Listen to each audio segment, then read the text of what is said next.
ഒന്നും ചെയ്യാൻ പറ്റില്ലല്ലോ. പക്ഷേ ഖാല യാ ലൈത ഖൗമി യഅലമൂൻ, ആ ഖാല ബഅദ മൗതിഹി, മരിച്ചതിന് ശേഷം പറഞ്ഞു എന്നാണ്. ഇത്രമേൽ അള്ളാഹു ആദരിക്കാൻ കാരണമായത് സാധാരണഗതിയിൽ അറിവ് ലഭിക്കുന്ന സാഹചര്യങ്ങളിൽ നിന്ന് അകന്ന് ജീവിച്ചൊരു മനുഷ്യനാണ്. വജാഅ മിൻ അഖ്സൽ മദീന റജുലുൻ, നക്കിറയായിട്ടാണ് ഖുർആൻ പറയുന്നത്. ഇബ്നു കസീർ തങ്ങൾ പോലെ മുഅർരിഖീങ്ങൾ മുഫസ്സിരീങ്ങളൊക്കെ അവിടെ പേര് പറഞ്ഞു തരും. പക്ഷെ ഖുർആൻ പറയുന്നത് റജുലുൻ, കാരണം അവിടെ വിഷയം ആണ് അറിയേണ്ടത്. അവിടുത്തെ പ്രധാനപ്പെട്ട വിഷയം ആ കാര്യം മനസ്സിലാക്കലാണ്. അതുകൊണ്ട് അള്ളാഹുവിനോട് നമുക്ക് ചോദിക്കേണ്ട കാര്യം അതാണ്. അള്ളാഹുവേ, മനുഷ്യനെ നീ ആദരിച്ചത് ഇൽമു കൊണ്ടാണ്, ആദം നബി അലൈഹിസ്സലാമിനെ.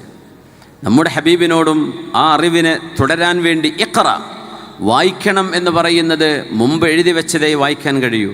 അപ്പോൾ മുമ്പ് നടന്ന ഒരു ജ്ഞാനത്തിൻ്റെ നൈരന്തര്യമാണ് പുണ്യ നബിയോട് അല്ലാഹു പറയുന്നത്. ഇഖ്റ ബിസ്മി റബ്ബിക്കല്ലദീ ഖലഖ്. നമ്മുടെ വായനക്കുള്ളിൽ ബിസ്മി റബ്ബിക്, അല്ലാഹുവേ നിന്നിലേക്ക് അടുക്കാൻ എൻ്റെ വായനയും എൻ്റെ മുമ്പിലിരിക്കുന്ന സ്ക്രീനും എൻ്റെ ഫേസ്ബുക്കും എൻ്റെ അക്കൗണ്ടുകളും ഞാൻ നോക്കുന്ന വെബ്സൈറ്റുകളും ഞാൻ നോക്കുന്ന യൂട്യൂബ് വീഡിയോകളും ഞാൻ നോക്കുന്ന പരതുന്ന എൻ്റെ ഗൂഗിൾ സെർച്ചുകളുമൊക്കെ അല്ലാഹുവേ നിന്നിലേക്ക് അടുക്കാൻ എന്നെ സഹായിക്കണം. ഈ നിയ്യത്തിൽ വായിക്കുമ്പോഴാണ് ഇഖ്റ ബിസ്മി റബ്ബിക്കല്ലദീ ഖലഖ്. അങ്ങനൊരു വായന തുടങ്ങിയാൽ തന്നെ നമ്മുടെ പ്രശ്നങ്ങളൊക്കെ തീരൂലേ?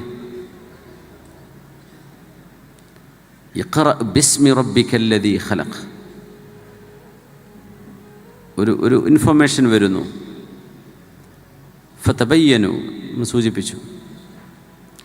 അല്ലാഹുവേ, ഈ അറിയുന്നത് എന്നെ നിന്നിലേക്ക് അടുക്കാൻ സഹായിക്കുമോ ഇല്ലയോ?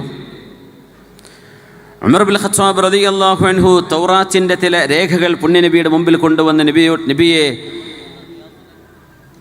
ഇതിൽ ഹിക്മത്തുണ്ട് നബിയെ, ഹിക്മത്തുണ്ട് എന്ന് പറഞ്ഞപ്പോൾ റസൂലുള്ളാഹി സ്വല്ലല്ലാഹു അലൈഹി വസല്ലം തങ്ങളുടെ മുഖം വിവർണമാവുന്നത് സിദ്ദീഖ് റളിയല്ലാഹു അൻഹു കാണുകയാണ്. വീണ്ടും ഉമർന്നവരെ തങ്ങളെ ശ്രദ്ധിച്ചില്ല. എന്തോ കൗതുകം, അഹ്ലി കിതാബിന് ലഭിച്ച അറിവുകളിൽ ചില അറിവുകളൊക്കെ അതിലുണ്ടല്ലോ, അല്ലെങ്കിൽ മുഹറഫാണെങ്കിലും അതിൻ്റെ ചില ശകലങ്ങളൊക്കെ ഉണ്ടാവുമല്ലോ എന്തായാലും. അപ്പോൾ നബിയെ ഇത് ഹിക്മത്തുണ്ട് എന്ന് മഹാനായ ഉമർ റളിയല്ലാഹു അൻഹു നബി തങ്ങളുടെ മുമ്പിലേക്ക് 2-3 പേജ് ഇങ്ങനെ കാണിച്ചു കൊടുക്കുമ്പോഴാണ് സിദ്ദീഖ് റളിയല്ലാഹു അൻഹു ഉമർ എന്നവരുടെ കൈ പിടിച്ചുകൊണ്ട്, യാ ഇബ്നുൽ ഖത്താബ്, ഖത്താബിൻ്റെ മകനെ, പുണ്യ നബിയുടെ മുഖത്തെ ചമപ്പ് നിറം നിങ്ങൾ കണ്ടോ? അപ്പോഴാണ് ഉമർ എന്നവർ ശ്രദ്ധിക്കുന്നത്, നബിയെ മാപ്പാക്കി തരണം, നബിയെ മാപ്പാക്കി തരണം.